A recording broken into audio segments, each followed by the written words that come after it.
Reading can also be broadly categorized into experience, although more appropriately, it's just something you should be prepared to address. I segment reading into pleasure, work, and news, and all three play different roles in both interviewing and networking. Being up to date on what's in the news, current events, and people are all great fodder for networking. Having a stable of knowledge helps you engage all sorts of people in all sorts of conversations. Say, you're playing social butterfly at some function your spouse dragged you to.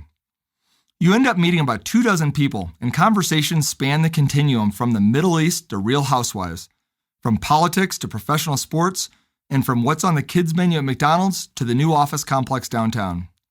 You end up talking to the organizer of a book club about the latest popular read, followed by another person from your industry who asks your opinion of a trend, periodical, or book. You can argue that you could get the same information from television, and you'd be partially right. You can certainly watch the game, get headline news, and celebrity gossip. What's more difficult with television is to get the breadth and depth of news that paper and digital media provide. Round things out with local, national, and international news. All of them help fit the bill. Especially when you read the local paper, don't just read for content, take notes on networking opportunities. Read an article of interest? Send an email to the writer.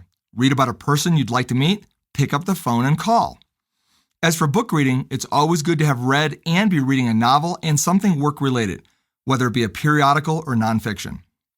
What you read is not always as interesting as why you read it. Reading science fiction because you long to be a time traveler sends a very different message than if you see it as a foreshadowing of what the future might hold. Either way, I'd keep the time traveler thing to yourself. For books in particular, create sound bites for the book itself, its author, and the genre so your book speech is rehearsed and always ready to go. For example, I really enjoy reading Michael Crichton. You might know him from books like Jurassic Park and Timeline. He tends to focus on the unintended consequences of technology, and his books can be a real page-turner. Now that sounds a lot better than saying, yeah, I like that guy that wrote that book about the dinosaurs. If you don't have a favorite author or genre, that's okay.